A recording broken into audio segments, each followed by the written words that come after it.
सिंदूर की डब्बी रख लो, चाहे आप डाक चिरौंजी रख लो, पर 108 वस्तु होना जरूरी है।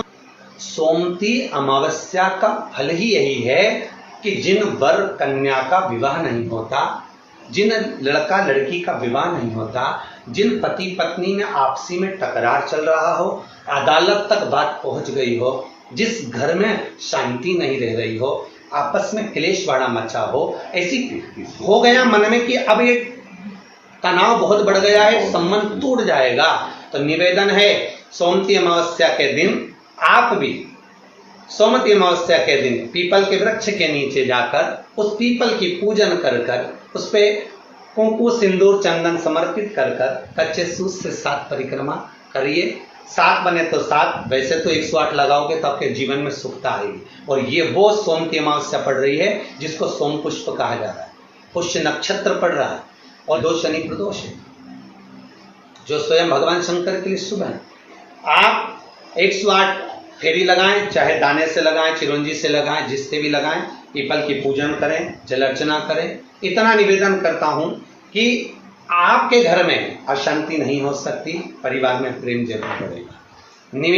निवेदन है जिसके घर में क्लेश बहुत मचा हुआ है, या कोई पैसा खाकर चले गया, धन नहीं दे रहा, रुपया नहीं दे रहा, और बहुत मशक्कत कर लिए, हाथ जोड़ लिया, पांव पड़ लिया, रुपया नहीं दे रहा, तो काली तिल्ली को पानी में गला दीजिए और पानी में गलाकर उसको सुबह पीस लीजिए। सोमती अमावस्या के दिन सुबह पीस लो, पीस कर एक कटोरी में उसमें पीला चंदन मिला लीजिए, उसको लेकर जाइए। 1 लोटे में दूध और जल लेकर जाइए, 5 बेलपत्र लेकर जाइए, शंकर के मंदिर में पहुंचिए। शंकर जी के शिवलिंग को, वो जो तिल आपने पीसी है उस तिल को आप मिक्सर में मत पीसना, हाथ से कूटिए या कोई बेलन से या कोई वस्तु से उसको पीसिए और पीस कर उसका उत्तन तैयार करिए, उसमें चंदन मिलाकर शंकर के शिवलिंग को समर्पित करिए, शंकर के शिवलिंग को लगाइए।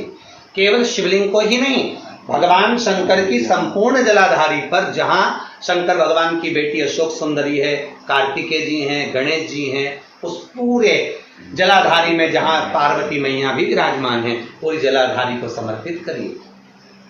समर्पित कर कर त्रिपुंड लगाइए, अपनी 3 उंगलियां उसी चंदन पर फेर दीजिए, फेर कर अपनी कामना कर कर बेलपत्र चढ़ा दीजिए। 5 या 7 बेलपत्र आपके भाव से आप शिव को समर्पित कर दीजिए। समर्पित कर कर हाथ में कलश लेकर, दूध और जल मिला हुआ पात्र लेकर शंकर को समर्पित करिए और बाबा भोलेनाथ से विनती करिए कि जिस व्यक्ति ने हमारा धन खाया है, जिस व्यक्ति ने पैसा रख लिया या कोई लेकर चले गया या कोई ऐसा काम हो गया कि वो धन आ ही नहीं रहा है, बहुत तकलीफ में है, तो बाबा से विनती करो।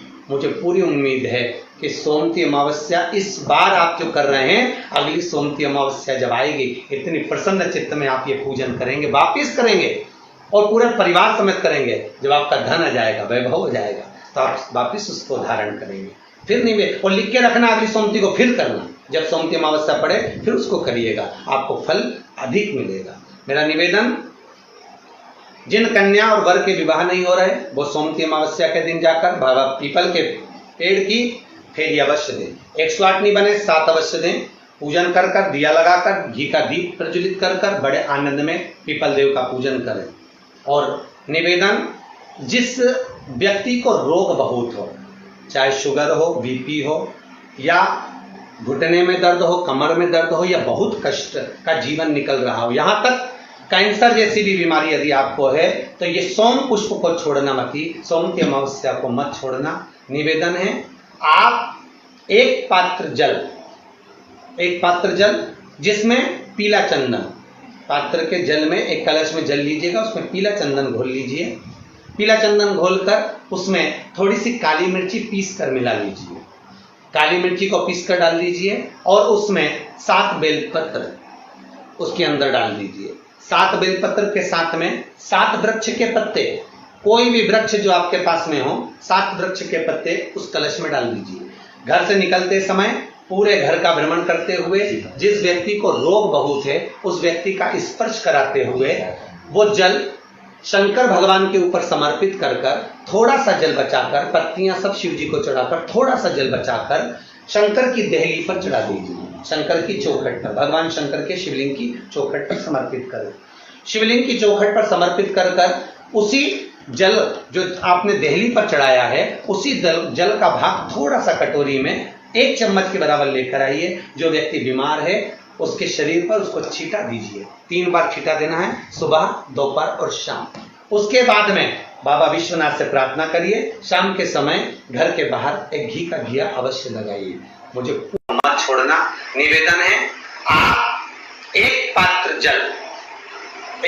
जल जिसमें पीला चंदन, पात्र के जल में एक कलश में जल लीजिएगा, उसमें पीला चंदन घोल लीजिए। पीला चंदन घोलकर उसमें थोड़ी सी काली मिर्ची पीस कर मिला लीजिए। काली मिर्ची को पीस कर डाल दीजिए और उसमें 7 बेलपत्र उसके अंदर डाल दीजिए। 7 बेलपत्र के साथ में 7 वृक्ष के पत्ते, कोई भी वृक्ष जो आपके पास में हो, 7 वृक्ष के पत्ते उस कलश में डाल दीजिए। घर से निकलते समय पूरे घर का भ्रमण करते हुए जिस व्यक्ति को रोग बहुत है उस व्यक्ति का स्पर्श कराते हुए वो जल शंकर भगवान के ऊपर समर्पित कर थोड़ा सा जल बचाकर, पत्तियां सब शिव जी को चढ़ाकर थोड़ा सा जल बचाकर शंकर की देहली पर चढ़ा दीजिए। शंकर की चौखट पर, भगवान शंकर के शिवलिंग की पड़ने वाली पुरुषोत्तम के मार्ग से तुलसी की लकड़ी पानी में घुमाकर, लकड़ी नहीं हो तो माला तो होगी ही, जल में भ्रमण कराकर, जल में घुमाकर, तुलसी की लकड़ी को जल में डालकर स्नान जो करता है, मात्र घुमाना है, लकड़ी डालकर नहीं रखना है, घुमाकर अपने पूजन वाले स्थान पर रख लो, या पानी में पहले से घुमा लो, उस पानी को ले जाकर डाल दो। अमावस्या स्नान जो जीव करता है, शिव महापुराण की कथा कहती है, जितनी वर्ष में सोमती पड़ती है, सोमती अमावस्याएं पड़ती हैं, शनिचरी अमावस्याएं पड़ती हैं, सारी अमावस्या का पुण्य उस जीव।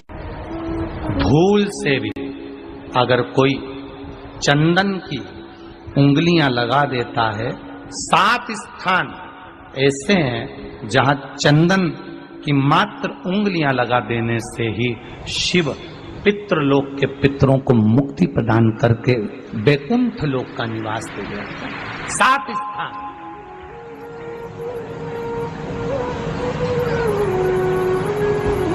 और वो 7 स्थान जो चंदन के बताए गए हैं, पहला भगवान देवाधिदेव महादेव के शिवलिंग पर चंदन का लेपन। समझ लेना जरा बहुत अच्छे से। आपको लगता है स्वप्न में कोई मुर्दे दिख रहे हैं, या कोई जल रहा है, या कोई मर रहा है, या कोई चला गया है, ऐसा भय लगता है। बच्चों को मानी भेजूंगी ऐसा हो जाएगा, पति को मानी भेजूंगी ऐसा हो जाएगा, कोई हमारे कोई गलत तो नहीं कर रहा है, आपको लगता है। 7 स्थान चंदन के बताएं महाराज। पहला शिवलिंग, दूसरा जहां गणेश जी का स्थान है, मालूम है ना सबको, जम के बोलो जरा, मालूम है ना सबको, जहां गणेश जी का स्थान है वहां अलग से गणेश जी बैठे, वहां नहीं। शिवलिंग में जलाधारी के ठीक सामने राइट में गणेश, लेफ्ट में कार्तिकेय, बीच में अशोक सुंदरी।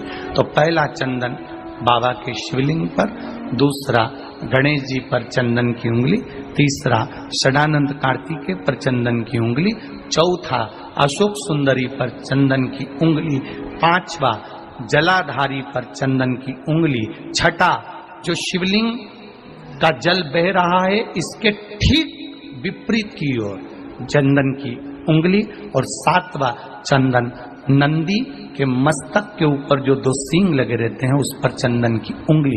ये कब लगाई जाती है? या तो अमावस्या के दिन आपको लगता है कि हमारे पूर्वजों का उद्धार नहीं हुआ, हमारे पूर्वजों का कल्याण नहीं हुआ, कहीं अधोगति में कोई चला गया है, उसका बस एक बार, रोज नहीं जरूरत है, प्रतिदिन जरूरत ही नहीं,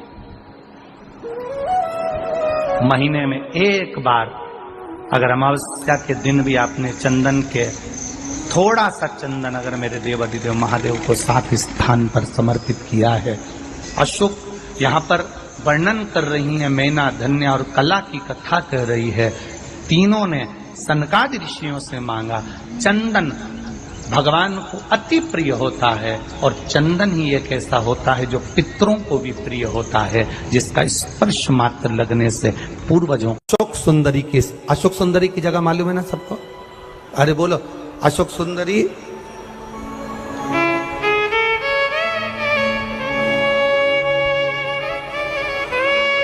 जैसे ये शिवलिंग,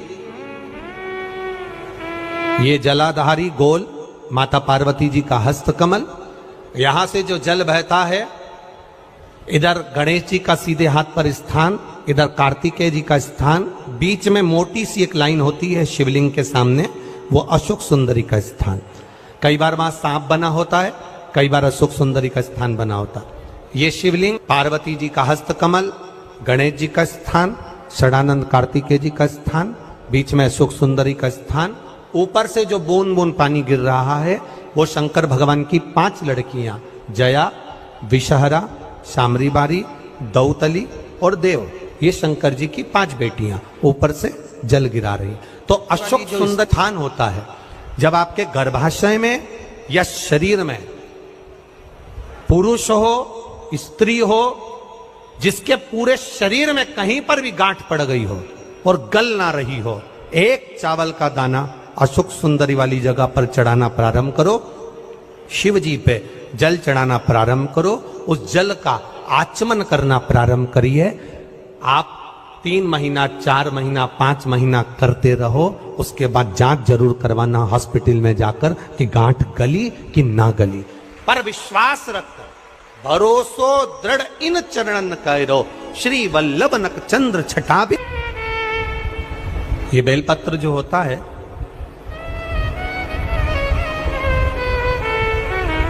इस बेलपत्र पर कभी कभी आपने देखा होगा कि कई लोग बीच वाले पत्ते पर चंदन लगा देते हैं। ये जो बीच का पत्ता होता है, इस पर लोग चंदन लगा देते हैं। शिव महापुराण की कथा कहती है,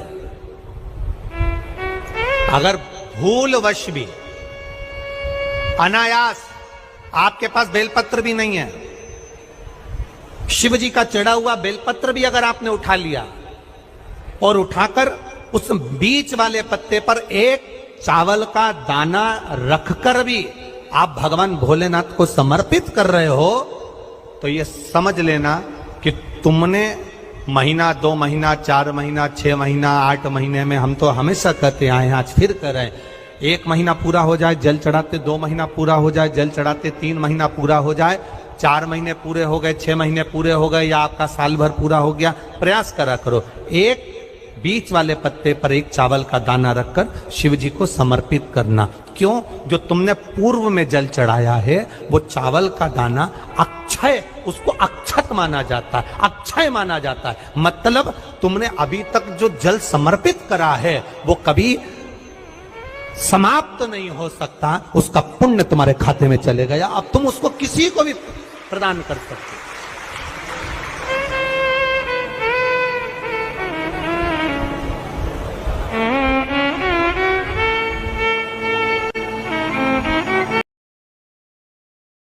सिंदूर की डब्बी रख लो, चाहे आप डाक चिरौंजी रख लो, पर 108 वस्तु होना जरूरी है।